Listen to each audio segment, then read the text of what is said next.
Hello everyone, this is Justin Carmanalo, your first reporter.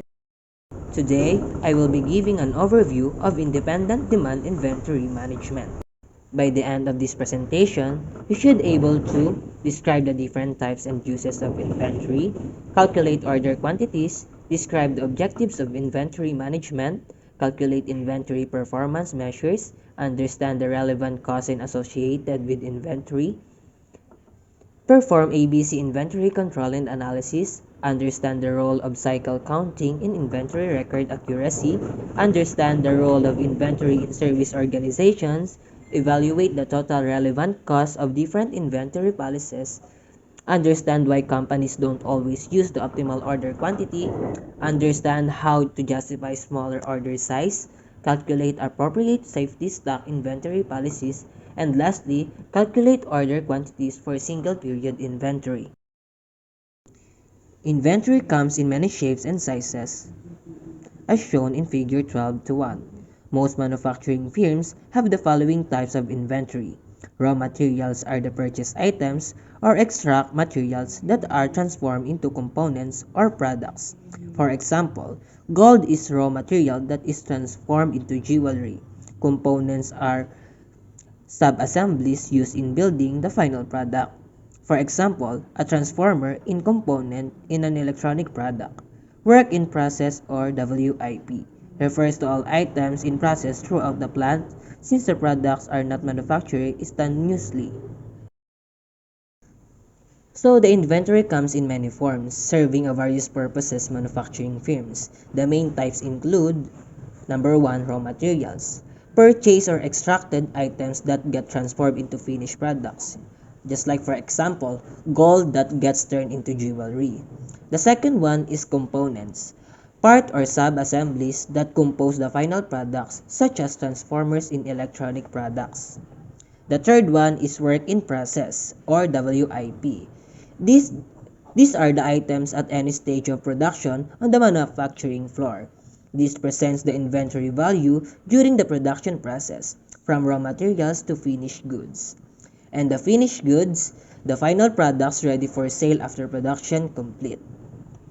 Managing these different inventory types throughout the supply chain allows companies to efficiently meet customers' demands, and understanding where each type of inventory fits helps optimize inventory policies and total costs. So the key so the key is balancing the outflows and inflows at each stage of production. We will discuss approaches for calculating optimal order quantities in inventory controls later in this presentation. So these are the several key types of inventory found in manufacturing firms. Number 1, raw materials. As I mentioned in the first presentation or first slide, raw materials refers to purchased items to be made into finished goods. Components. This is the parts or sub-assemblies used in final products. And so work in process or WIP. This is the items being transformed at various production stages, and the finished goods are the final products ready for sale. Distribution inventory are the goods at branch locations or are in transit. The maintenance, repairs, or operating supplies or MRO are the items used for equipment and keep and operations.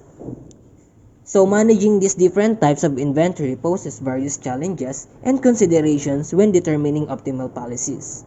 By understanding the role of each inventory type plays, companies can improve efficiency and customer service throughout their supply chain. The key are balancing flows and minimizing costs across this network of inventory to meet the production requirements and the market demand. So we will explore some of the techniques to accomplish this later in the presentation. So the additional key inventory types includes finished goods, which are the complete products ready for sale to customers. Ang example dito is example end products like bicycles, stereos, CDs, and automobiles. Sa distribution inventory naman, siya naman is yung mga finished goods and spare parts of stored in warehouse or in a transit. This means supports movement of products from factories to customers. And ang maintenance, repair, and operational or MRO inventory refers to supplies used in manufacturing but not part of the final product. So ang example niya is mga hand tools, lubricants, cleaning supplies, and more. So managing these different inventory types and their respective flows allows companies to efficiently and effectively meet production requirements and consumers' demand. And optimizing each stage from raw materials to distributed finished products is vital. We'll explore the techniques to analyze and improve policies across the supply chain network. So companies use inventory for various reasons. Number one, anticipation, seasonal inventory. This refers to build up before a higher predicted or seasonal demand. Examples, toy companies producing inventory all years for December. Number two, fluctuation or safety stock. This refers to cushion against uncertain or varying demand. It protects against stockouts from forecast errors. Number three, lot size or cycle stock. This refers for extra inventory from buying or producing in batches. It takes advantage of volume discounts and efficiencies. And number four, transportation or pipeline inventory. This also refers to goods in transit between facilities, and it must be balanced cost and speed of shipments. In optimizing these inventory types allows balancing supply and demand over time. Next, we will look at techniques for calculating optimal quantities. So, the inventory in transit. Transportation refers to goods shipped but not arrive. Average transit inventory or ATI depends on annual demand, transit time, and shipping frequency. So the formula of average transit inventory are the following. ATI is equals to annual demand times transit time divided by days per year. Faster shipping reduces pipeline inventory but costs more. Finding the right balance helps minimize total logistic expenses. So this is a transportation inventory example. Suppose the Nadan Company, a producer of brass sculptures, needs to ship finished goods from its manufacturing facility to its distribution warehouse. Annual demand at Nadan is 1,460 units. The company has a choice of sending the finished goods regular parcel service 3 days transit time or via public carrier, which takes 8 days transit time. Calculate the average annual transportation inventory for each of the alternatives. Note that the average transportation inventory does not consider shipments quantity but only transit time and annual demand. To reduce transit inventory, you reduce transit time. So in Nadan Company case, the annual demand is 1,460 units and the shipping options are regular parcel service which have 3 days transit and the public carrier which has 8-day transit. So the average transportation inventory formula, which is ATI, is equals to annual demand times transit time divided by 365 days. ATI with regular parcel. ATI is equals to 1,460 units times 3 days divided by 365 days per year. So the total of this is 12 units. Sa ATI with public carrier naman, ATI is equals to 1,460 units times 8 days divided by 365 days per year. So the total units from this naman is 32 units. Faster transit times reduce pipeline inventory, must balance with higher transport costs. So this example demonstrates how shipping choices impact average inventory in transit. Companies weigh these trade-offs to minimize total logistics expenses. So let's move on to more inventory purposes. Number 5 is speculative or hedge inventory. This refers to build up to protect against future supply risk. Example, strikes, price increases, and product scarcity. So it secures supplies but a gamble on future needs. Sa number 6 naman is MRO, which is Maintenance and Operations Inventory. This means supports general operation but not final product. Example, the maintenance supplies, spare parts, and office supplies. So carefully managing inventory for these different purposes allows companies to mitigate supply chain risk and keep business operations running smoothly. So in summary, key inventory purposes includes anticipated or seasonal. Number 2, fluctuation or safety stock. Number 3, lot size or cycle stock. Number 4, transportation or pipeline. And number 5, speculative or hedge. And lastly, MRO or maintenance and operation. So in optimizing inventory across these categories is crucial for companies to cost effectively meet the demand while protecting against variability and supply risk over time. I am Jamie Lorraine de la Luna, your reporter for today. So as you can see, there is a table 12.1 which is the function of inventory. The first one is anticipation inventory. Items built in anticipation of future demands allows company to maintain a level production strategy. For example, sa panahon ng Halloween, maraming tao ang nangangailangan para sa kalabasa. We all know that because during kapag November 1 na, matik is trick or treat para sa mga bata. Kaya't kung mas maraming kalabasa ang mai-stock sa panahong ito, sa panahon ng Halloween, magiging fruitful ito para sa mga negosyante at nagbebenta ng mga kalabasa. And then, ang isa sa mga pinakamalaking challenges ay ang paggawa ng wrong demand forecasting. Maaari siyang magdulot ng malaking problema kapag mas malaking demand at nag-stock ng mas maraming produkto ngunit sa katotohanan ay bumababa ang demand. O kaya baka wala kang sapat na stock habang tumataas ang demand. So the next one is fluctuation inventory. So it means protects against unexpected demand variation, assures customer service levels. Ang halimbawa naman nito ay maaari kang magtago ng labis na pagkain sa freezer kung sakaling dumating ang company drops in. Ang fluctuation na inventaryo or stock na pangkaligtasan ay tinatawag ding buffer stock o reserbang stock. So the third one is lot size inventory. Result from the actual quantity purchase allows for lower unit costs. So a simple example of lot size is when we buy a pack of 6 chocolate, it refers to buying a single lot of chocolate. So ang description nito in the stock market, lot size refers to the number of shares you buy in one transaction. Transportation inventory. Items in movement between location, inventory moves from manufacturer to distribution facilities. Ang example nito ay yung mga finished good na itatransport sa factory tapos dadalhin sa warehouse. Or kaya naman yung mga shipment moving papunta sa warehouse tapos ibibigay sa retailer.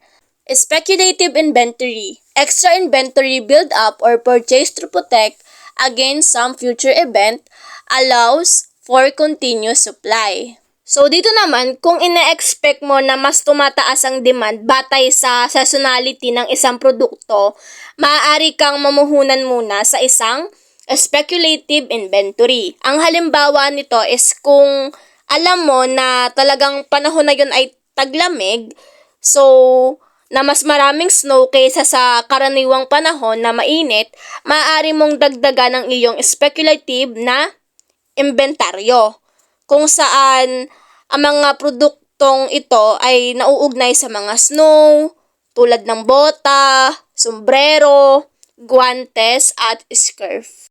The last one is MRO.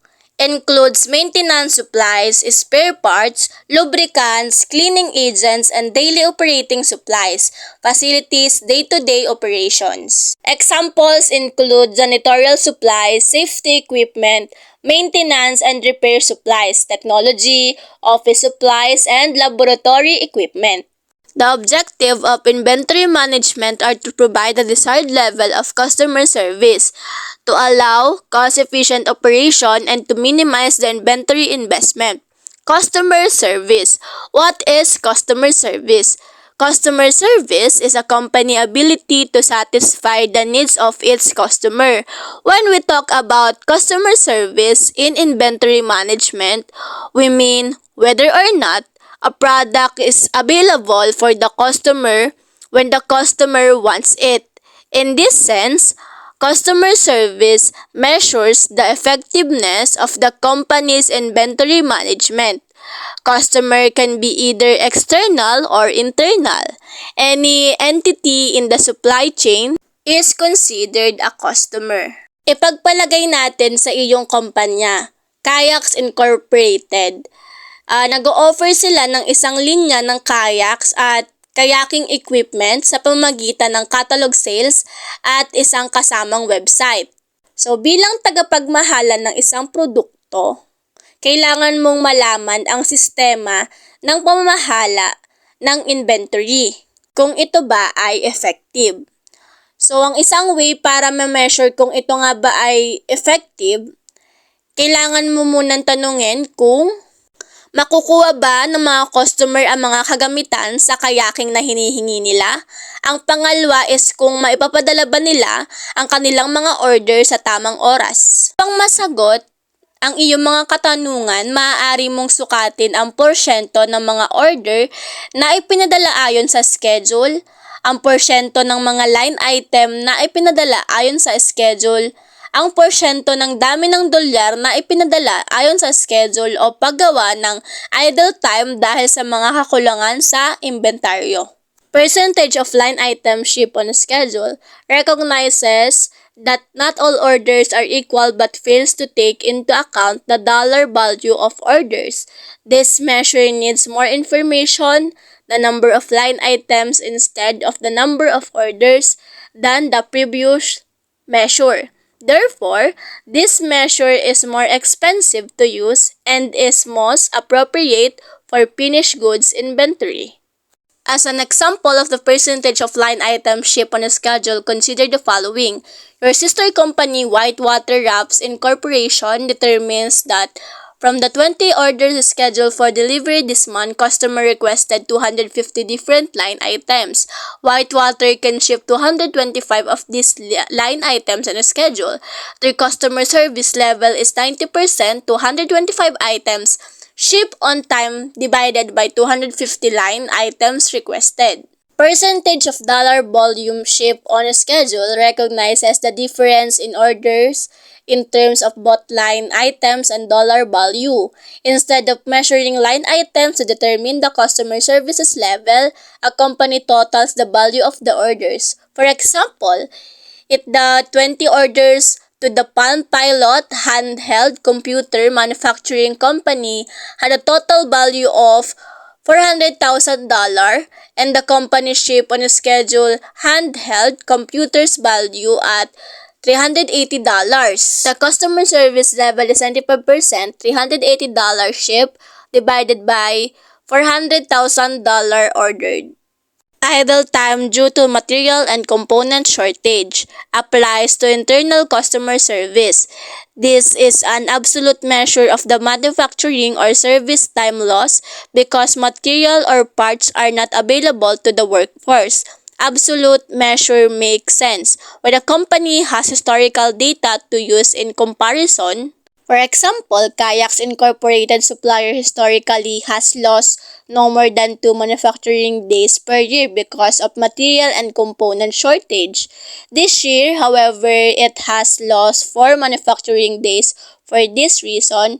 Obviously, this year case is worse and needs management attention. These are only a few of the measure companies use to evaluate customer service.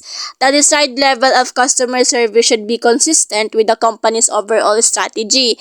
Kung ang customer service ng inyong kumpanya ay talagang may competitive advantage, so ang kumpanya dapat nyo ay mag-achieve ng higher level of customer service kahit na ang customer service nyo is hindi naman talagang nakafocus sa kumpanya ay talaga kailangan ma-maintain ang acceptable level of customer service.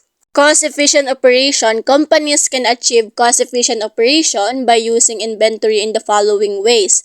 First, companies use Work in process, WIP, inventory to buffer operation. Suppose one of the Hewlett Packard HP printed circuit board PCB manufacturing facilities runs two or more operation in a sequence at different rates of output. In this case, buffer inventories build up between the workstation to ensure that each of the operation runs efficiently. For example, PCBs flow from Ken's workstation, tasks take 120 seconds, to Barbara workstation, tasks take only 90 seconds. If there are no PCBs between the two workstation, Barbara will be idle for 30 seconds out of every 120 seconds because she finishes her task 30 seconds before Ken finishes his. Minimum inventory investment. A company can measure its minimum inventory investment by its inventory turnover, that is, by the level of customer demand satisfied by the supply on hand. We calculate the inventory turnover measure as inventory turnover, annual cost of goods sold over average inventory in dollars. Here is the example kung paano makukuha ang minimum inventory investment. So, here is the first question. If the annual cost of goods sold at the Nathan Company is $5,200,000 and the average inventory in dollar is $1,040,000, what is the inventory turnover? So, in this question, ang gagawin lang natin is di-divide yung $5,200,000 sa $1,040,000. Then, makukuha natin is 5 inventory turn. So, ang inventory turnover natin is 5. The ratio at the Nathan Company should be compared with achieved by the other companies within the industry. Although there is no magic number for inventory turnover, the higher the number, the more effectively the company is using its inventory. One measures of the level of demands that can be satisfied by on-hand inventory is week supply. Week supply is as calculated by dividing the average on-hand inventory by the average weekly demand. So here is the formula for week supply. I-divide lang natin yung average inventory on hand in dollars sa average weekly usage in dollar. Next nating question is, suppose that the Nathan Company wants to calculate its week of supply. From the previous example, we know that annual cost of goods sold is $5,200,000. So here is the solution. So to get that 100,000, we need to divide the annual cost of goods sold by 52 weeks. So $5,200,000 is i-divide natin into 52 weeks. So makukuha natin yung $100,000. Given that maintains an average inventory of $1,040,000, we calculate the weeks of supply as follow. So makukuha natin is yung 10.4 weeks of supply. To calculate naman yung days of supply, we need to use this formula. So, average inventory on hand in dollars is i-divide natin to average daily usage in dollar. And our hours of supply formula is average inventory on hand in dollars, and i-divide din ulit natin siya into average hourly usage in dollar. Next is inventory objective. Customer service. So, measured by any of the following. percentage of order shift on schedule, percentage of line item shift on schedule, percentage of follow dollar volume shift on schedule, idle time due to component and material shortage. Next is cost-efficient operations.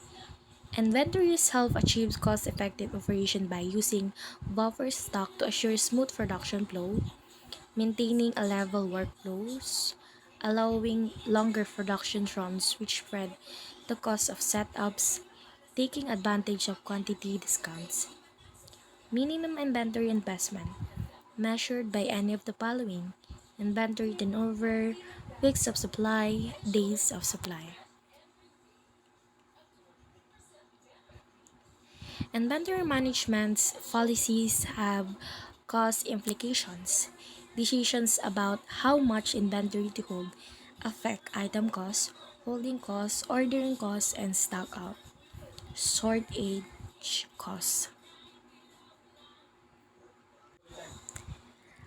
Item costs. The item cost of a purchase item include the price paid for the item and any other direct costs for getting the item to the plant, such as inbound transportations, insurance, duty or taxes for an item built by the manufacturing company. The item costs include the direct labor, direct material, and factory overhead.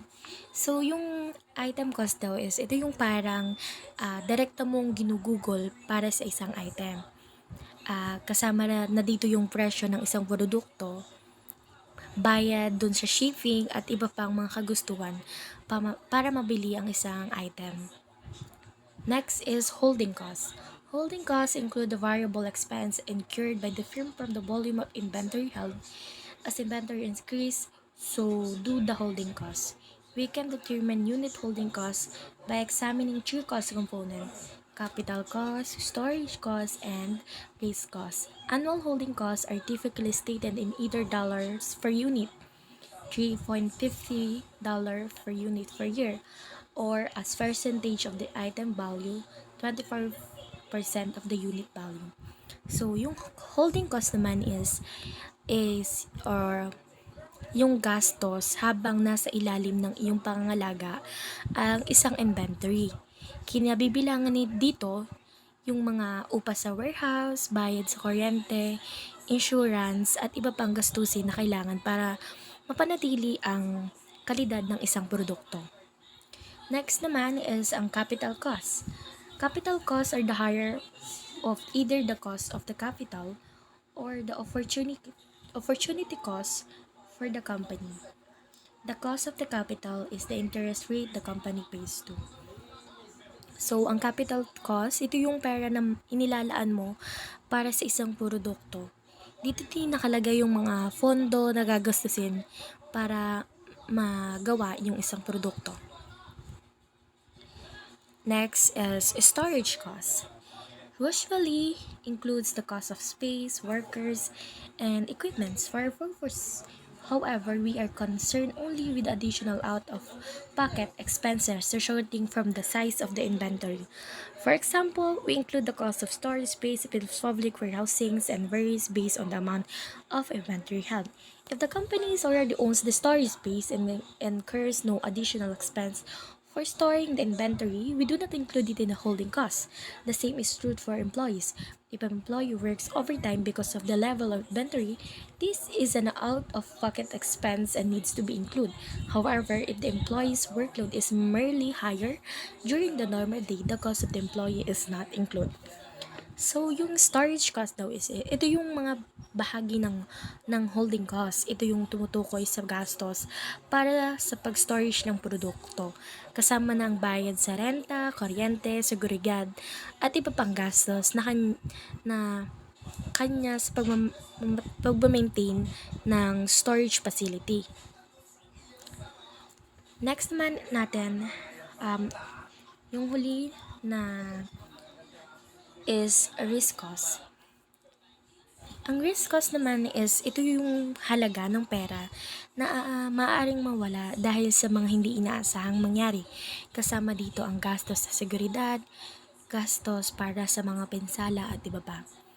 Ito ay parang reserve fund para sa mga worst case scenario na maaaring mangyari. Hi, my name is John Vincent A. Siriban from BSTM 3A. Ordering costs are fixed costs for either placing an order with a supplier for a purchased component or raw material or for placing an order to the manufacturing organization for a product built in-house. Ordering costs are the company expenses your company incurs to purchase and receive the products it stocks in its inventory. These ordering costs can include shipping fees, unexpected transportation costs, inspection fees, and other expenses necessary to acquire inventory products. Shortage cost. Companies incur shortage costs when customer demand exceeds the available inventory for an item. Suppose a customer Tom Martin places an order through your kayaking equipment website for a high-end kayak, but the kayak is out of stock. One of two things happens: either Tom allows you to back order the kayak, that is, Tom is willing to wait until the kayak is available, or Tom decides to buy the kayak from the another company and the result for your company is a lost sale. Shortage costs are those costs that are incurred when a business runs out of stock, including time loss when raw materials are not available, cost of shrinkage, pilferage, and obsolescence. All items in a company inventory are not equal and do not need the same level of control. Fortunately, we can apply Pareto's law to determine the level of control risk needed for individual items. The Pareto principle states that for many outcomes, roughly 80% of consequences come from 20% of causes. Other names for this principle are the 80 by 20 rule, the law of vital few, or the principle of factory sparsity.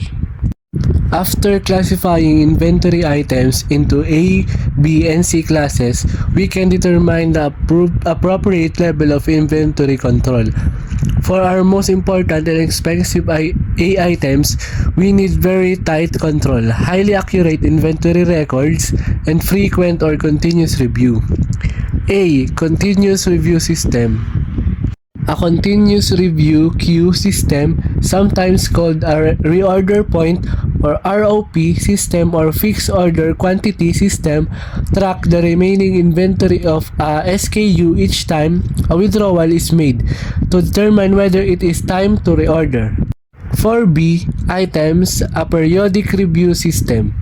A periodic review system is a method of inventory replenishment that involves checking the stock levels of items at fixed intervals and ordering enough to meet the expected demand until the next review. This system can help you reduce inventory costs and avoid stockouts and simplify ordering decision. C items require the least amount of control.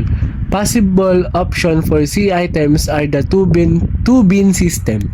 The two-bin system, sometimes called the min-max system, involves the use of two bins either physically or on paper. The first bin is intended for supplying current demand and the second for satisfying demand during the replenishment period. For effective inventory use, the inventory record must accurately reflect the quantity of material available. Inaccurate inventory records can result in lost sales, finished good not available at time of sale, disrupted operation, not enough of component on raw material to complete a job, poor customer service, late deliveries to customers, lower productivity, additional setups to complete a job, poor material planning. The inventory records are critical in determining MRP quantities and excessive expending trying to obtain necessary items in less than normal lead time.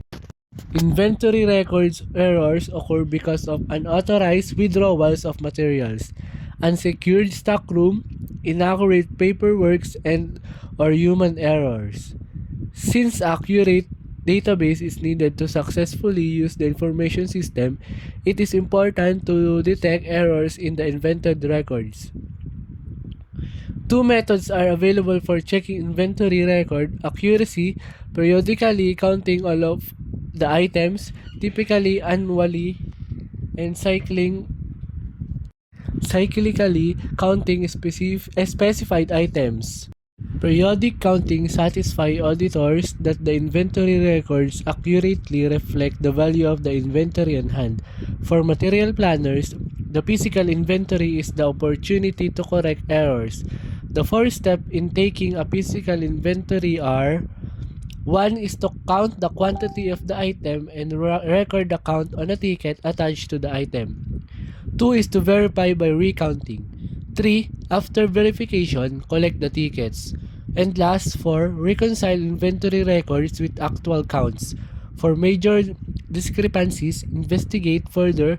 For minor discrepancies, adjust the inventory records. Hi everyone, I am Irish, the last reporter of this topic. Cycle counting is a method of counting inventory throughout the year.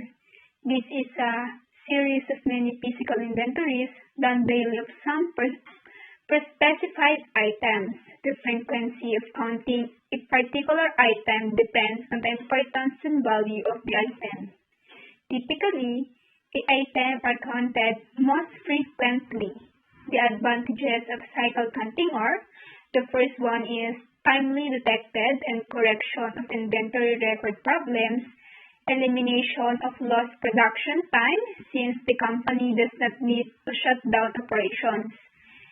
The last one is the use of employees dedicated to cycle counting. Scheduling individual item count can be done in several ways.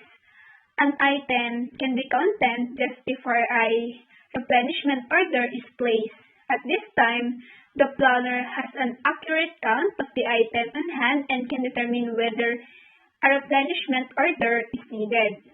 The quantity to be counted also is relatively low. A planner also can choose to count when new orders arrive. This way, the inventory is at its lowest level. Remember, the most replenishment orders arrive just as the on-hand inventory is running out. Another possibility is to schedule a count after a certain number of transactions have occurred. For example, a planner can request a physical count after every 20 transactions. So, determining order quantities. The objective of inventory management are to provide the desired level of customer services, enable cost-efficient operation, and minimize inventory investment.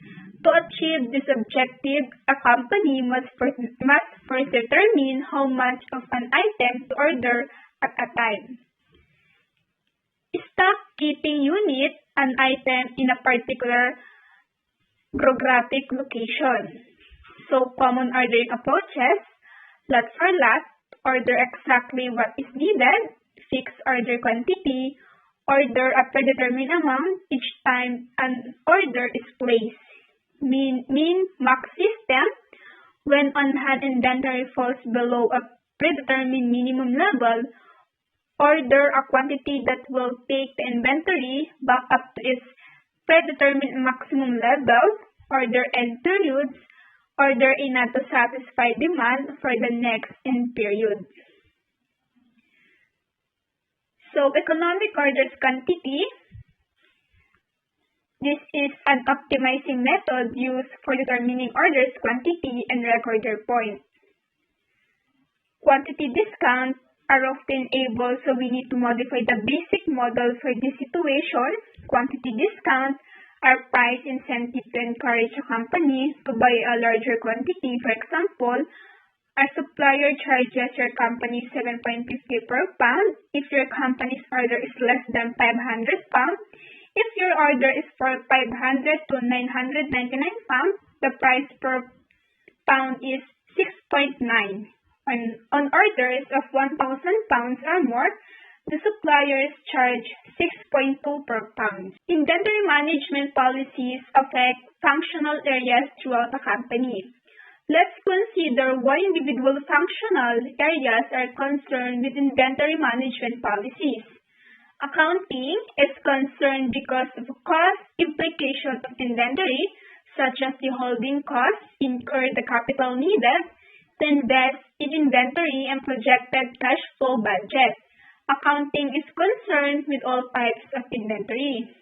Marketing is considered because stocking decision affect the level of customer services provided marketing's primary focus is finished goods inventory. Where the goods are held within the distribution system, the response time to satisfy customer and safety stock levels. Information system is involved because a system to track and control inventories is needed, especially when perpetual inventory records are used. Given the large number of SKU and a high volume of inventory transaction, manual processing is impractical for most companies, so a computerized information system is essential. As you can see, inventory decision affect many function areas in a company and may involve input from management in these areas. In addition, inventory decision has a significant impact on the company's profitability.